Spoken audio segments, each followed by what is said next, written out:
जिसमें एक लेडी हसीना बेगम, मोहम्मद यूसुफ और जोहर अहमद थे, जिनकी तलाशी ली गई। तलाशी के दौरान हमने उनसे चरस रिकवर किया जो 2.25 kg के करीब था। लेकिन इसमें सबसे बड़ी इम्पोर्टेंट बात यह है, ये तीनों साउथ कश्मीर के रहने वाले हैं। जो लेडी जो है हसीना बेगम, इसके ऑलरेडी साउथ कश्मीर में और नॉर्थ में भी बारामूला और पारिमपुरा और दूसरे बाकी थानों में पर्चे लगे हैं। ये नेटोरियस लेडी है जो चरस का व्यापार बड़े टाइम से कर रही है और नॉर्थ कश्मीर, साउथ कश्मीर से नॉर्थ कश्मीर लाती रहती है। तो इसी तरह कल रात को जो हमने ये लोग पकड़े तो इसके एफआईआर हमने रजिस्टर कर दिया और गाड़ी भी हमने जब्त कर ली। तो ये तीनों गिरफ्तार हो चुके हैं। सर, जिस तरह से बिल्कुल आप देख लीजिए, कल हमने जो लेडी गिरफ्तार की, इससे पहले ये कितनी बार आई होगी क्या अंदाजा है। अभी फर्दर पूछताछ इसकी चल रही है। यहाँ ये इसके कहाँ कहाँ कांटेक्ट है, किससे मिलती थी, किसको डिलीवर करना था, या इससे पहले कहाँ कहाँ ये डिलीवर कर चुकी है। क्योंकि ऐसी होता है, जब भी कोई किसी भी नाका पॉइंट पे पकड़ा जाता है तो लेडी को देख के फौरन से देखते यार ठीक है, कोई बहाना करते बीमार हूँ वो हूँ, तो उस चक्कर में कभी कभी हमसे छुप जाते हैं। बिल्कुल फीमेल इन्वॉल्व हो चुकी है। मैंने पहले भी आपको एक बार प्रेस कॉन्फ्रेंस दी थी ड्रग्स के बदले, टंगरार के बदले। वहां में बड़ी दिक्कतें आती, जब भी कोई एम्बुलेंस गाड़ी या कुछ आ जाते तो एक्सक्यूज लेते थे, लेडी है तो फिर तलाशी नहीं होती। तो फिर बीएसएफ और बाकी आर्मी से रिक्वेस्ट करके इस बार पहली बार टंगडार में BSF cops, ladies cops deploy की गई है, ताकि हमें आसानी हो जाती है तलाशी करने में। और वहाँ पुलिस के भी हमारी लेडीज है, लेकिन और स्ट्रेंथ में हमें बीएसएफ की तरफ से मिल गई तो हमारे लिए काम आसान हो गया। बिल्कुल कमी आ रही है। मैं बताऊंगा ऑनेस्टली, मेरे 2-3 पर्चे टंगरार के हैं जिनमें 4-5 बंदे फरार हैं।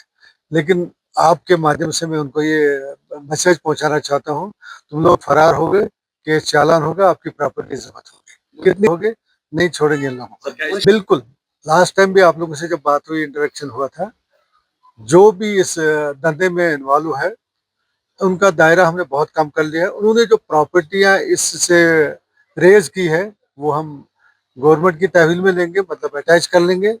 और बाकी जो कोई मुलाजिम है, जैसे इसमें इम्पोर्टेंट बात मैं बोलना भूल गया था, जो इस लेडी का ब्रदर है जिसका नाम मोहम्मद यूसुफ शाह है, ये सीएपीडी में एम्प्लॉय है जो हमने पकड़ा है, जिसका आप अभी फोटोग्राफी लोगे, मुलाजिम है।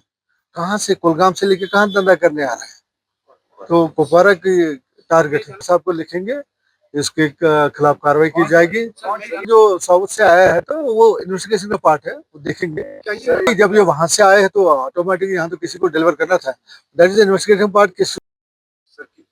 1 किलो 700 के करीब, 700 ग्राम के करीब, मैंने पौने 2 में ऑनेस्टली कहूंगा। लोग सामने खुल के नहीं आते थे, लेकिन लोग हमें अप्रिशिएट भी करते हैं और खबर भी आजकल देते हैं। देखो ये कॉमन सेंस की बात है। कल हमने ये पकड़े तो खबर ही थी, आप में से किसी ने दी या मुझ में से किसी ने दी, सिंपल। बिल्कुल 100% और नॉर्थ साइड से। सर, कितना तो सोसाइटी हमारी कहाँ पहुंच गई है।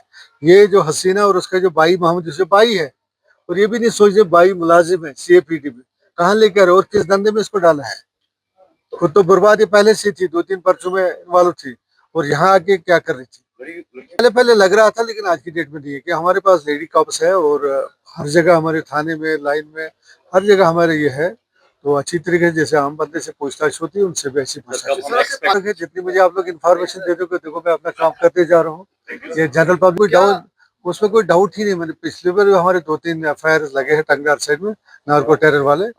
क्योंकि जब से वो हवाला चैनल, जब से इकोसिस्टम खत्म हो गया, हवाला चैनल ब्लॉक होगी, जो भी इनके पास पैसे किसी तरीके से आते थे वो बंद हो गए टेररिज्म को चलाने के लिए। उसके बाद इन्होंने शॉर्टकट रास्ता ड्रग्स ढूंढा है, क्योंकि हमारी टोपोग्राफी ऐसी है टंगडार की, यहाँ से किसी न किसी तरीके से निकल आते थे। यहाँ ग्रुप जो इन्फिल्ट्रेशन, कहीं भी किसी भी इन्फिल्ट्रेटिव ग्रुप होता था, उसके थ्रू ये आर्मी वो सारा चीजें लाते थे।